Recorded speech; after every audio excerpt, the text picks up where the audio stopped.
23 तारीख के दिन परिणाम के रूप में पद्माकर जी जीत के जाएंगे और महाराष्ट्र की विधानसभा में ये आवाज गूंजेगी, मुझे आज महसूस हो रहा है। आज हमारे उन महापुरुषों को नमन करना चाहूंगा जिन महापुरुषों ने अंग्रेजों से, राजा रजवाड़ों से, मुगलों से लड़के हमारे देश को आजाद कराया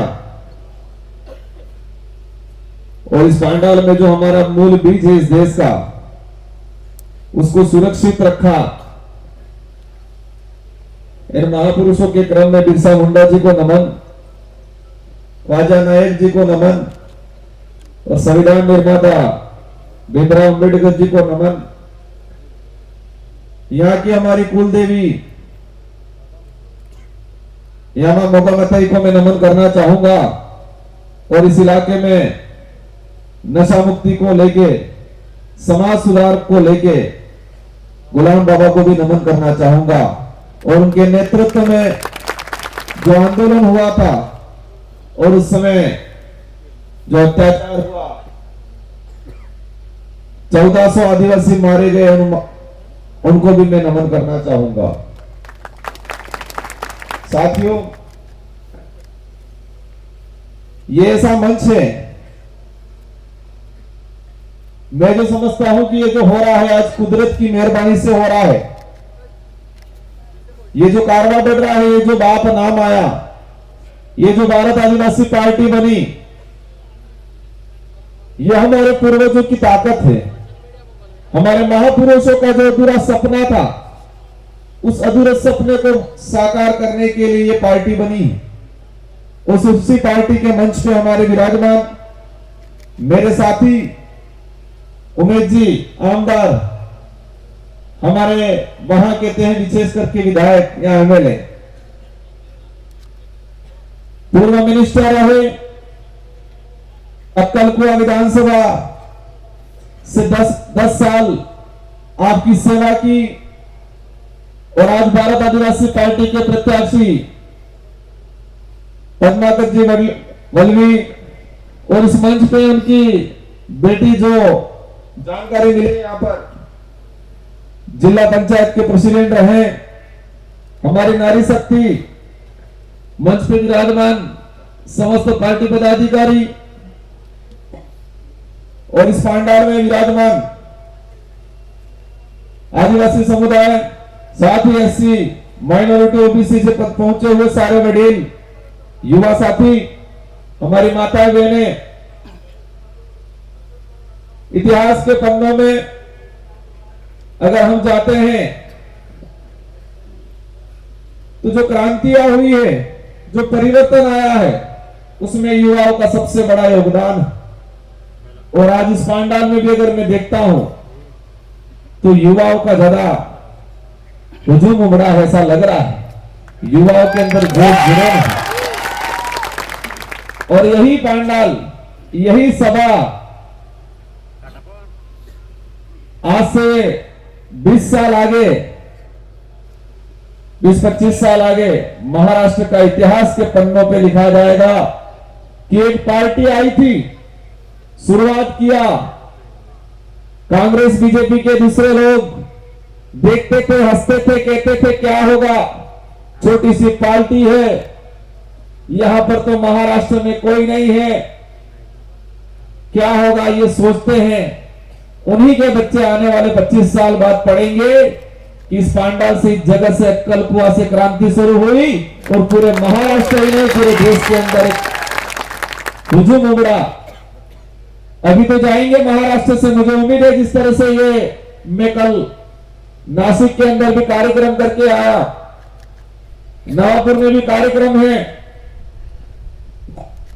उम्मीद है महाराष्ट्र की जनता भारत आदिवासी पार्टी के 2 से 3 विधायक चुन के भेजेगी, आमदार चुन के भेजेगी। जब हम आ रहे थे, कई जने देख रहे होंगे, कई लोगों ने हमको टीवी पे या सोशल मीडिया पे देखा होगा, कई साथियों ने, बड़े बुजुर्गों ने देखा भी नहीं होगा। कल भी हम गए थे, वहां चर्चा कर रहे थे कि ये बच्चे बच्चे हैं। एक साथी ने कह दिया था कॉलेज से निकल के आए। हम मन ही मन कह रहे थे कि हमने ऐसा रगड़ा निकाला है, ऐसा रगड़ा निकाला है कि कांग्रेस बीजेपी को डूंगरपुर राजस्थान में एक कर दिया, ऐसा रगड़ा निकाला है।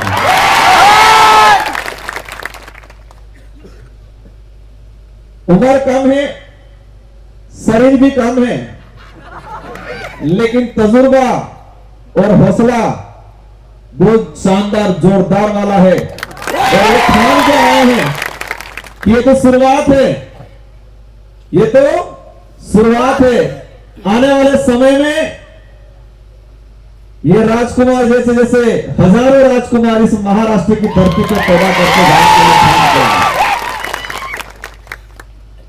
मेरे 84 की जनता को याद करना चाहूंगा जिन्होंने मुझे 2 बार आमदार बनाया है, 2 बार, और ये तीसरी बार मुझे सांसद बनाया है डूंगरपुर बांसवाड़ा की जनता ने, और ऐसे ही मामूली में बनाया है। 2023 के अंदर जब मैं सेकंड बार आमदार बना, राजस्थान में 200 सीटें हैं, 200 में से हाईएस्ट लीड से 70,000 की लीड से मुझे जिताया था मेरी विधानसभा की जनता ने। और लोकसभा की तो बात ही अलग है। एक दिग्गज नेता थे, भाजपा के पास ऐसी एक मशीन है, उस मशीन में जो भी जाता है वो धुल जाता है। Washing machine. तो हमारे कांग्रेस के बड़े दिग्गज नेता थे, वो वहां से चुनाव लड़े लोकसभा का, और परिणाम आने के बाद पूरे देश में 2 लोकसभा की चर्चा थी, एक तो अयोध्या की और एक बांसवाड़ा की। बांसवाड़ा की इसलिए थी कि पूरे लोकसभा चुनाव में मोदी जी का सबसे विवादित भाषण अगर रहा था तो बांसवाड़ा से रहा था, मेरी सीट से। सबसे लंबा भाषण 45 मिनट तक भाषण दिया था मोदी जी ने, लेकिन जनता ने इतना रगड़ा निकाला कि मुझे 2,47,000 से जिता के भेज दिया। भारत आदिवासी पार्टी ऐसी पार्टी एक सबसे कम समय में सबसे अधिक ग्रोथ किया है। 1 साल हुआ है अभी, सितंबर 2023 के अंदर इसका निर्माण हुआ, स्थापना हुई, और 1 साल के अंदर राजस्थान में 3 विधायक, एक मध्य प्रदेश में विधायक जो आपके आमदार और मुझे खासदार बनाया, और अवश्य महाराष्ट्र की धरती से भी पद्माकर जी बंगली और अन्य साथी चुन के जाएंगे। सबसे कम समय में सबसे अधिक ग्रोथ करने वाली पार्टी रही। साथियों, वल्लभी साहब को मैं कहना चाहूंगा, जब हमने शुरुआत की थी हमारे पास न कोई वार्ड पंच भी नहीं था, हमारी पार्टी से कोई वार्ड पंच भी नहीं था। लोग हंसते थे कि उनके आगे पीछे कोई नहीं है, इनका न तो कोई विधायक है, न कोई आमदार है, न कोई खासदार है, न कोई सरपंच है, न कोई वार्ड पंच है। आप तो बहुत सारी संख्या में हो, हम गिने चुने इकट्ठे होते थे, लेकिन एक के अंदर इतना दम था 1000 के बराबर। एक युवा के अंदर इतना दम था 1000 के बराबर। और मैं आपसे उम्मीद करना चाहूंगा, इस भंडार में जो बैठे हैं अपने आप में विचार करें, अपने आप में सोचे, मैं अकेला नहीं। आप अपने आप में सोचे कि मैं अकेला नहीं, मेरा एक वोट नहीं, मैं आज से जाऊंगा उठ के अपने घरों में, अपने परिवार में, अपने गांव में आपके जैसे जैसे 1000 आदमी तैयार करोगे, और आप यहां जो पांडाल में बैठे हो, एक व्यक्ति 1000 वोट तैयार करेगा, ये आज ठान के जाना है आपको। सोचना पड़ता है, ठानना पड़ता है, कोई भी मंजिल दूर नहीं है, कोई भी काम बड़ा नहीं है, बस ठानना पड़ता है। आज ठान के जाना है आपको। मैं जिस विधानसभा से आमदार का पद खाली करके सांसद बना था, अभी उपचुनाव हुए, 13 तारीख को चुनाव करके आए हम। पूरी सरकार लगी है, सारा सिस्टम लगाया, लेकिन हमारे साथ युवा है, और ये युवा जोरदार फटका मारता है, तो इसलिए मेरा भी गला थोड़ा बैठ गया। रेगुलर 20 दिन हमने और आपके लिए खुशखबरी है कि 23 तारीख को राजस्थान से 2 आमदार और बनेंगे, एक तो मेरी जगह वाला और एक दूसरे उपचुनाव वाला।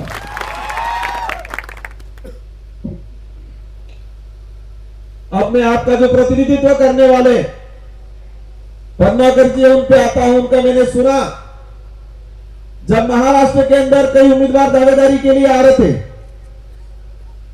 कई उम्मीदवार दावेदारी के लिए आ रहे थे, और जब इनका नाम सामने आया, हमारा एक ही लक्ष्य था कि हम सीटें 2 उतारे 4 उतारे, लेकिन अच्छे और टिकाऊ लोग होने चाहिए, ये लक्ष्य था हमारा। जब इनका नाम आया, मैं आज खुल के बताना चाहूंगा, जानकारी मिली 2 बार 3 बार एमएलए रहे, मिनिस्टर रहे, तो हमारे दिमाग में अलग आया, नहीं यार कैसे होंगे, लेकिन सच्चाई जानी, पता चला कि 3 बार विधायक रहे, 1 बार मिनिस्टर रहे हैं, फिर भी इनके पास कोई ज्यादा पैसा नहीं है। ये बात हमको अच्छी लगी, क्योंकि जिसके पास पैसा ज्यादा है उसने सरकार समाज का भला नहीं किया होगा। हमें जानकारी मिली 3 बार विधायक रहे,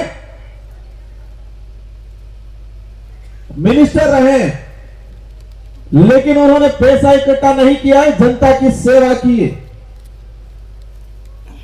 कुछ समय भाजपा का ज्वाइन किया था, लेकिन भाजपा ने महाराष्ट्र के आदिवासियों के साथ अन्याय करने का जो काम शुरू किया, बोगस आदिवासियों को आपके साथ सम्मिलित करने का, आपका हक मारने का, लाने का काम किया, उस पार्टी को उसी दौरान लात मार दी। ये बात अच्छी लगी। क्यों छोड़ी वो? क्योंकि आपके हक खाने वाले लोग ला रहे थे, बोगस आदिवासियों के सम्मिलित करके आपके आने वाले भविष्य का गला घोटने का काम कर रही थी भाजपा। उस बात से उन्होंने ठुकरा दिया और उन्होंने कहा कि हम समाज के साथ अन्याय नहीं होने देंगे। ये बात अच्छी लगी। जब जानकारी मिली ये युवाओं के आंदोलन लड़ते थे, आदिवासी समुदाय की जल जंगल जमीन की लड़ाई लड़ी, आरक्षण की लड़ाई लड़ी, इनका बैकग्राउंड जाना हमने तो बहुत शानदार लगा। हमने कहा आगे पीछे कुछ नहीं सोचना है, हमारी पार्टी से यही चुनाव लड़ेंगे, ये ठान लिया था। और मैं आपको आश्वासन दिलाना चाहूंगा उनकी तरफ से, ये आपके साथ कभी धोखा नहीं करेंगे। मुझे उम्मीद है कि आपकी भावना के अनुरूप बंबई की विधानसभा में बात रखेंगे। आपके साथ आने वाले भविष्य में कोई भी अत्याचार करेगा उसके आगे खड़े रहेंगे। और ये जो नर्मदा तापी का जो परियोजना चला रहे, जिससे हमारे आदिवासी समुदाय को विस्थापित किया जाएगा, उसकी लड़ाई में सबसे आगे ये खड़े रहेंगे, आप निश्चित हैं। कांग्रेस के लोग लड़ रहे हैं, आज निर्दलीय लड़ रहे हैं, बीजेपी के लोग लड़ रहे हैं। यहां पर क्या भाषण देते हैं मुझे नहीं पता, लेकिन हमारे उधर क्या भाषण देते हैं कि कांग्रेस आई उसने गेहूं फ्री कराया, ये बोलते हैं। रोजगार गारंटी की बात करते होंगे, निःशुल्क शिक्षा की बात करते होंगे, लेकिन आपकी जानकारी के लिए बता दूं, जो लोग कहते हैं छोटी पार्टियां क्या करेगी, अगर ये छोटी पार्टियां नहीं होती तो इस देश के अंदर रोजगार गारंटी कानून नहीं आया होता। ये कांग्रेस अपनी इच्छा से नहीं लाई है ये कानून। छोटी पार्टियां नहीं होती तो इस देश के अंदर खाद्य सुरक्षा अधिनियम कानून नहीं आया होता। फॉरेस्ट राइट एक्ट, वन अधिकार अधिनियम कानून, अगर छोटी पार्टियां नहीं होती तो वन अधिकार अधिनियम कानून नहीं आया होता। सूचना का अधिकार अधिनियम इन छोटी पार्टियों की मेहरबानी है। कांग्रेस इसके नाम से वोट मांगती है, लेकिन आपकी जानकारी में होगा, पहली यूपी की सरकार बनी, मनमोहन जी प्रधानमंत्री बने, 17 से 18 पार्टियों ने मिलकर बनाया। और छोटी पार्टियों ने कहा सोनिया गांधी जी को, अगर आप देश के अंदर रोजगार गारंटी कानून लाओगे, आप देश के अंदर खाद्य सुरक्षा अधिनियम लाओगे, देश के अंदर जो आदिवासी समुदाय वन विभाग में रह रहा है उसको फॉरेस्ट राइट एक्ट का अधिकार दोगे तो हम समर्थन देंगे। उस समय उन्होंने कहा, मजबूरी बनी, कहा बिल्कुल हम करेंगे। अगर कांग्रेस फुल फ्रेश होती तो ये कानून नहीं आए होते, हमारे भाइयों को अधिकार नहीं मिले होते। आज उनके नाम से वोट लेते हैं ये लोग, बात करते हैं संविधान बचाने की। अब जरूरत पड़ी, लेकिन जब वास्तविकता थी, जब संविधान पे और आदिवासियों के अधिकार की बात आती है, जब 5वीं अनुसूची को धरातल पे लागू करने की बात आती है, पैसा एक्ट को धरातल पे लागू करने की बात आती है, कांग्रेस मौन हो जाती है। बीजेपी जिस तरह से आज देश में माहौल बना रही है, और महाराष्ट्र की तो बात ही अलग है। महाराष्ट्र को आर्थिक राजधानी कहा जाता है। क्या कहा जाता है? आर्थिक राजधानी। आर्थिक राजधानी मतलब देश में सबसे अधिक पैसा अगर किसी सरकार के पास होता है तो महाराष्ट्र की सरकार। लेकिन महाराष्ट्र का आदिवासी समुदाय, इससे दलित समुदाय आज भी शिक्षा से दर दर भटके खा रहा, शिक्षा से वंचित है। कई ऐसे परिवार हैं जो उनको 2 वक्त की रोटी नहीं मिल रही है और कह रहे हैं महाराष्ट्र आर्थिक राजधानी। और इस आर्थिक राजधानी का उपयोग क्या किया जा रहा है? सरकारों को तोड़ने में किया जाता है। वही किया जाता है कि लोगों को मजबूर किया जाता है, विधायकों को डराया धमकाया जाता है, आमदारों को डराया धमकाया जाता है। और महाराष्ट्र में इतना तोड़फोड़ होगा, कोई समझ में नहीं आ रहा किधर क्या हो रहा है। लेकिन इनको एहसास कराना है कि सरकार को जनता बनाती है और ये जनता पांडाल में बैठी हुई है। तो अक्कल कुआ की विधानसभा का निर्णय ये जनता करेगी, न कि पैसे वाले करेंगे, न बड़े पद वाले करेंगे, जनता करेगी। आपको समझना होगा, जो विधायक या जो आमदार उम्मीदवार अगर पैसा बांटता है, दारू बांटता है, आपको प्रलोभन देता है, लालच देता है, समझ लेना आपके भविष्य का सबसे बड़ा दुश्मन वही है। आपके आने वाली पीढ़ी का सबसे बड़ा दुश्मन वही है जो चुनाव में पैसा बांटने की बात करता है। दम पैसे के दम पे मैदान में आए हैं, वो समझ लेना आपके भविष्य का सबसे बड़ा दुश्मन वही है। आपके घर जंगल जमीन को बेचने का काम करेंगे। आपके रिजर्वेशन पे अटैक आएगा तब नहीं बोलेंगे, क्योंकि उनके दिमाग में ये रहेगा पैसा दिया है।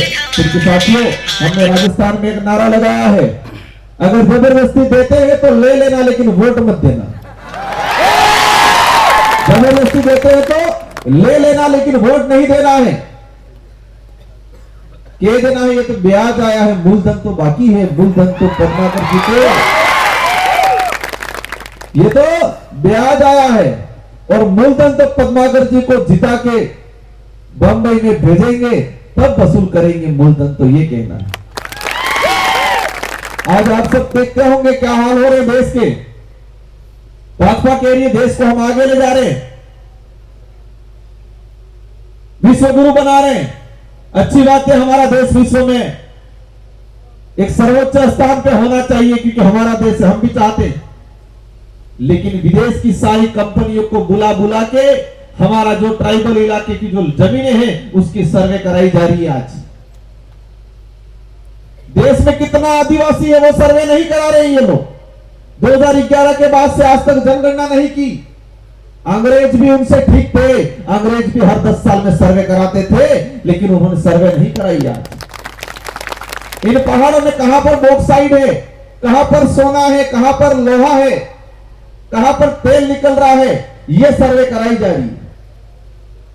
लेकिन इस देश का आदिवासी कितना है वो सर्वे कराने की बात आती है, बीजेपी मुंह पे टट्टी लगा देती है। समझ लो कि जो हमारी गणना के विरोध में है, जो हमारी अलग से एक आइडेंटिटी, आदिवासी के अलग से आइडेंटिटी देने, अलग से कॉलम देने के विरोध में है, वो समझ लेना वो आने वाले भविष्य को खत्म करेंगी, हमारी पहचान को खत्म करेंगी। जंगल में जानवर कितने हैं उसकी सर्वे हो जाती है, लेकिन इस देश में कितना समुदाय कितना है उसकी सर्वे नहीं होगी। ट्राइबल का फंड कैसे आएगा सेंट्रल से? महाराष्ट्र में कितनी पॉपुलेशन है ओरिजिनल, उसके अलग से कॉलम बनना चाहिए। मैं उस बात पे ज्यादा नहीं जाना चाहूंगा, लेकिन मुझे जानकारी में आया कि महाराष्ट्र का ट्राइबल का जो फंड था, ट्राइबल डिपार्टमेंट का फंड, उसको उपयोग में नहीं किया गया, उसको दूसरी स्कीम में लगाया गया। लाडली बहन आदिवासियों का पैसा दूसरी योजना में लगाया गया, और हमारी बहन बेटियां बैठी हुई है यहां। आपको ठगने के लिए बाबे आए हैं, आप ध्यान रखना। आपको ठगने के लिए बाबे आए हैं, और कुछ तो मामा बन के भी आए हैं, ध्यान रखना। ये मामा कौन से मामा हो सकते? मैं ज्यादा कथा तो नहीं पढ़ता हूं, लेकिन किसी एक कथा में है कोई मामा कंस मामा करके, तो ध्यान रखना, लाडली बहना करके पुकार रहे हैं आपको ये लोग। वो आपको ठगने वाले बाबा हैं। उस लाडली बहना को मैंने 1 साल पहले मध्य प्रदेश में देखा था। 1 साल पहले मध्य प्रदेश में लाडली बहना को देखा था। बेचारी लाडली बहना मध्य प्रदेश में खत्म हो गई, वो लाडली बहना अब महाराष्ट्र में लेके आ गए हैं। आपके बच्चों की छात्रवृत्ति नहीं आई है, 2-3 साल होने आगे होंगे। आपके बच्चों का रिजर्वेशन खत्म कर रहे हैं। आप जिस जमीन पे बैठे हो उसका पट्टा नहीं दे रहे हैं। आपकी आइडेंटिटी खत्म कर रहे हैं, और लाडली बहना के नाम से हमारी बहन बेटियों को ठगने के लिए बाबा बन के आ रहे हैं। मैं गया था मध्य प्रदेश में, अभी हमारी लाडली बहना सारी दुखी है। बेचारी के खाते में चुनाव से पहले तो 3 महीने तक तो पैसा आया, चुनाव जैसे हुआ पैसा खाता बंद, और लाडली बहना आ गई महाराष्ट्र में। ध्यान रखना, ये ठगने वाले बाबा हैं। इस देश को ठगा है जोरदार तरीके से, और लाडली बहना के नाम से कह देना हमें वो नहीं मिले चले, हमें हमारे बच्चों को अच्छी शिक्षा मिलनी चाहिए। जब हम हॉस्पिटल में जाती है तो हमको अच्छी दवाई होनी चाहिए, हमको रिजर्वेशन मिलना चाहिए, हमको जमीन का पट्टा मिलना चाहिए, जिस जमीन पे जितना हमारा कब्जा है वो मालिकाना हक मिलना चाहिए। ये लड़ाई है हमारी। सच्चाई पता करना, मध्य प्रदेश ज्यादा दूर नहीं है। मध्य प्रदेश की सारी लाडली बहना दुखी है। आज कहती है मामा जी ने बहुत ठगा हमको, मामा बन के बाबाओं ने बहुत ठगा, खाते में पैसा नहीं आ रहा। अभी तो आपको चुनाव के लिए डालेंगे, मैसेज आएगा हमारी लाडली बहना नहीं ठगना है। हमको सावधान हो जाना है, इस बार सतर्क हो जाना है, और महाराष्ट्र की धरती पर नई क्रांति लानी है। भारत आदिवासी पार्टी वो पार्टी है जो आपके भविष्य का निर्माण करेगी, आने वाली पीढ़ी का निर्माण करेगी, आने वाली पीढ़ी को सुरक्षा कवच के रूप में काम करेगी। ये पार्टी सत्ता की भूखी नहीं है, ये पार्टी स्वाभिमान की लड़ाई लड़ने वाली पार्टी है। वो लोग सत्ता के भूखे लोग हैं। ये पार्टी आपके भविष्य में आपके बच्चों की रक्षा करेगी। रिजर्वेशन के संविधान के जितने जो हमारे हित में प्रावधान है उनकी रक्षा करके धरातल पे इंप्लीमेंट कराने का काम करेगी। आज जब भी बात आती है, बीजेपी के कई लोगों ने खुला बोला है कि आरक्षण खत्म करेंगे, आरक्षण खत्म करने की बात आती है, वो लोग जोर